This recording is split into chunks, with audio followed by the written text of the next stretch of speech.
जय हिंद दोस्तों आज के इस क्लास में यहाँ पर करंट अफेयर्स के कुछ क्वेश्चंस हम यहाँ पे कवर करेंगे। और ये जो प्रश्न है ये मोस्ट इंपोर्टेंट प्रश्न है, ठीक है। अच्छी तरीके से इसको समझ लेना है और अपनी कॉपी में नोट जरूर कर लें, क्योंकि आने वाली जो एग्जाम है उसके लिए काफ़ी इंपॉर्टेंट प्रश्न होने वाले हैं, ठीक है। तो देखो यहाँ पर ये जो 4 से 5 प्रश्न है ये आपके लिए बहुत इंपॉर्टेंट होने वाले हैं। ये कौन से प्रश्न है तो यहाँ पर आपको देखना है, ठीक है, समझते जाना है। तो सबसे पहला वाला प्रश्न मैं आपके सामने यहाँ पर बता दे रहा हूँ कि सबसे पहला प्रश्न कौन सा है। तो ध्यान से बस देखते जाएं इसको और नोट करते जाएं, ठीक है। सबसे फर्स्ट वाला क्वेश्चन यहाँ पर है, आप स्क्रीन पर यहाँ पर देखें, मेरे पास यहाँ पे PDF के तौर में है, ठीक है। तो सबसे पहला है just a mercenary notes from my life and career के लेखक कौन है। मतलब एक किताब है लिखी हुई, उस किताब के लेखक का नाम आपको बताना है। उस किताब का नाम क्या है तो just a mercenary notes from my life and career, right. तो ये किताब किसने लिखी थी ये आपको बताना है, ठीक है। तो ये प्रश्न का उत्तर जो सही उत्तर है वो कौन सा, तो डायग्राम यहां पर देख ले, किताब यहां पर आपके सामने है, ठीक है। तो यहां पर देखें ये भारतीय रिजर्व बैंक यानी RBI के गवर्नर के द्वारा लिखी गई किताब है और ये एक मोस्ट इंपोर्टेंट किताब होने वाली, क्योंकि अभी अभी इसको लॉन्च की गई, ठीक है। तो देखो इसके बारे में यहां पर बता दे रहा हूं मैं। भारतीय रिजर्व बैंक के पूर्व गवर्नर D सुब्बाराव ने just a mercenary notes from my life and career किताब लिखी है। किसने लिखी है तो यहां पर D सुब्बाराव ने लिखी है, RBI के पूर्व गवर्नर रहे हैं, राइट, ये हैं। और उसके बाद इसमें इन्होंने अपने जीवन और करियर के संस्मरणों को साझा किया है। मतलब अपनी जो लाइफ है उसके मतलब करियर को किस तरीके से डेवलप किया है, अपनी लाइफ को किस तरीके से वहां पे उन्होंने इस्तेमाल किया है, ठीक है, उन सभी कारणों को यहाँ पे लिखा है, ठीक है। अब इसके बाद फिर देखो सुब्बाराव रिजर्व बैंक के 22वें गवर्नर थे। ये मोस्ट इंपोर्टेंट चीज है, ठीक है। सबसे पहले किताब का नाम आपको याद रखना है, फिर लेखक का नाम याद रखना है, कौन थे तो D सुब्बाराव, और क्या करते थे ये तो RBI के गवर्नर थे, ठीक है, पूर्व गवर्नर रहे हैं।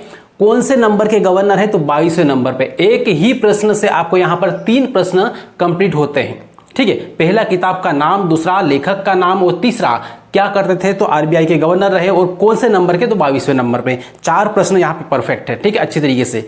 अब दूसरे प्रश्न पे यहाँ पे आ जाए तो दूसरा प्रश्न क्या कहता है, दूसरा प्रश्न है साइवर ब्रंट चर्चा में क्यों है, ठीक है। तो साइवर ब्रंट जो खिलाड़ी है वो अभी हाल फिलहाल में हाईलाइट क्यों है इतना, राइट। तो देखो यहाँ पे साइबर ब्रंट कौन है, तो देखें यहाँ पर स्क्रीन पर ध्यान से।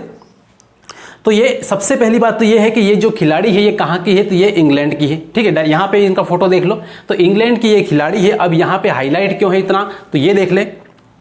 इंग्लैंड की महिला क्रिकेटर साइवर ब्रंट ने ऑस्ट्रेलिया के पेट कमिंस के साथ विजडन के क्रिकेटर्स अनमेलक क्या लिखा है यहाँ पे अलमेनक 2024 में जगह बनाई, राइट। फिर ब्रंट एक ऑलराउंडर और महिला T20 अंतर्राष्ट्रीय मैच में हैट्रिक लेने वाली इंग्लैंड की पहली महिला है, ठीक है। तो 2020 में यहाँ पर हैट्रिक लेने वाली पहली महिला है इंग्लैंड की, राइट। तो ये यहाँ पर है प्रश्न इसका। तो यहाँ पर ध्यान रखना है कि ये जो साइवर ब्रंट कौन है, एक क्रिकेटर है, ठीक है। उसके बाद में फिर यहाँ पर क्या है कि ये कहाँ की है तो ये इंग्लैंड की है, ठीक है। तो यहाँ पे हाईलाइट किस तरीके से हुई तो ये महिला T20 अंतर्राष्ट्रीय मैच में हैट्रिक लेने के मामले में ये अभी हाईलाइट हुई है, राइट। तो इस तरीके से यहाँ पे ये आपको ध्यान रखना है। इसी एक प्रश्न से कम 3-4 प्रश्न बना के आपको रख लेना है अपने हिसाब से, राइट। अब फिर यहाँ पर देखें तो अगला प्रश्न आपके सामने यहाँ पर आता है, ठीक है। देखें इसको ध्यान से समझें, प्रश्न क्या कहता है, इसको प्रश्न को समझना है, ठीक है। देखो एकोस्मेटिक करेक्शन राइजेशन एंड इवेल्युएशन सिस्टम कहाँ स्थापित किया गया है, ठीक है। तो एकोस्मेटिक करेक्टराइजेशन एंड इवोल्यूशन सिस्टम कहाँ स्थापित किया गया है तो ये एक सिस्टम, एक निकाय को स्थापित किया है। ये कहाँ पर किया है थोड़ा सा ये देख ले। तो ये कहाँ पर किया है तो ये भारत में सोनार प्रणाली के मूल्यांकन और परीक्षण के लिए केरल के इडुक्की में, कहाँ पर ये है इडुक्की में, केरल के इडुक्की में इसको स्थापित किया गया है, ठीक है। इसका पूरा नाम अच्छी तरीके से याद रखना है, 2-3 बार 4 बार इसको पढ़ लेना है, क्योंकि नाम थोड़ा सा इसका लंबा है, वो थोड़ा सा टफ है, ठीक है, एकदम से याद रहेगा नहीं। तो इडुक्की में एकोस्टिक कैरेक्टराइजेशन एंड इवेल्युएशन नामक परीक्षण स्थल स्थापित किया है, ठीक है। सोनार तकनीक मतलब पूरी तरीके से ध्वनि तरंगों के माध्यम से किसी का परीक्षण करना, ठीक है। परीक्षण किया जाएगा किससे? ध्वनि तरंगों के माध्यम से, राइट। जैसे समुद्र की गहराई का पता लगाते हैं सोनार माध्यम से, उसी टाइप से यहाँ पे अलग अलग काम भी इसके माध्यम से होंगे। क्लियर है? तो फिर आगे यहाँ पर क्या लिखा? सोनार तकनीक में ध्वनि प्रसार को आधार बनाकर आकलन किया जाता है, राइट। ये है, तो ये यहाँ पर प्रश्न अगला हुआ। फिर इसके बाद अगला प्रश्न देखें। अब यहाँ पे नेक्स्ट प्रश्न है वो काफ़ी इंपॉर्टेंट, इनमें सबसे ज़्यादा इंपॉर्टेंट प्रश्न यही है कि मेन 5CV क्या है? एक वैक्सीन है, ठीक है। मेन 5CV एक वैक्सीन है, तो वैक्सीन बनाने वाला पहला देश कौन सा है? ठीक है, मेन 5CV वैक्सीन बनाने वाला पहला देश कौन सा है? तो कौन सा ऐसे कंट्री जिसने ये वैक्सीन सबसे पहले बनाई है?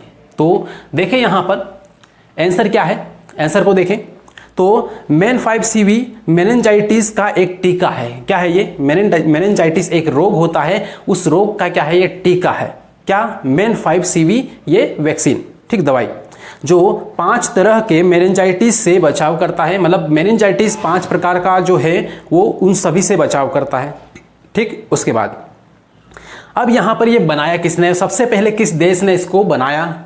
तो नाइजीरिया ने सबसे पहले इस वैक्सीन को बनाया। किसने बनाया? नाइजीरिया ने। तो इस प्रश्न का उत्तर क्या है? नाइजीरिया है, राइट। किस पर काम करती है? किस रोग पर काम करती है? तो मेनिंजाइटिस पर काम करती है, ठीक है। मेनिंजाइटिस के बारे में डिटेल में देखना है तो इसी चैनल पर आपको वीडियो कंप्लीट मिल जाएगा, राइट। जो मान लो कि बैक्टीरिया से होने वाला रोग है और वायरस से होने वाला रोग है, प्रोटोजोआ से होने वाला रोग, सारे मैंने कंप्लीट करवा रखे।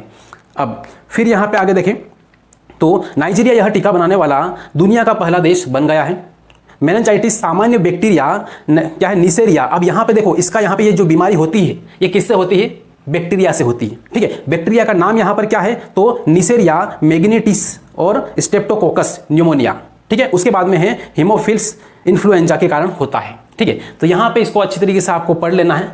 वर्ड थोड़े से टफ है लेकिन फिर भी आपको लिख के रख लेना है ताकि ये वाले जो वर्ड है ये आपको एग्जाम में काम आएंगे, वहाँ पे आपको आसान होगा आपको नंबर लाने में, ठीक। तो इस तरीके से यहाँ पे इसके वायरस का नाम, ये जो जीवाणु है, जीवाणु का नाम याद रखना है, बीमारी का नाम याद रखना है, उस देश का नाम याद रखना है जो दुनिया में सबसे पहला देश बना इस वैक्सीन को बनाने वाला, उस वैक्सीन का नाम मेन 5CV है, राइट। तो इस तरीके से दोस्तों यहाँ पर छोटा सा वीडियो था लेकिन मोस्ट इंपोर्टेंट प्रश्न यहाँ पर आपके सामने है और ये दैनिक भास्कर में ये प्रश्न दिए गए हैं, ठीक है। उसके बाद आपको स्पीड में यदि आप पढ़ेंगे तो उसमें ये प्रश्न आपको मिल जाएंगे। क्लियर है? तो इस तरीके से यहाँ पे इन प्रश्नों को देखा, समझा और आपने सही तरीके से लिख लिया, इसलिए आपको बहुत बहुत धन्यवाद। और बाकी आप इस वीडियो पे पहली बार आए हैं, चैनल को पहली बार आपने यहाँ पे देखा है, विजिट किया है, तो सबसे पहले चैनल को सब्सक्राइब कर लें और बेल आइकन जरूर दबा लें और आने वाली अपनी जो एग्जाम है उसके लिए एकदम परफेक्ट तरीके, सही तरीके से तैयारी करते रहें, मेहनत करते रहें और पूरी लगन के साथ में लगे रहें। दोस्तों मिलेंगे अगली क्लास में। जय हिंद।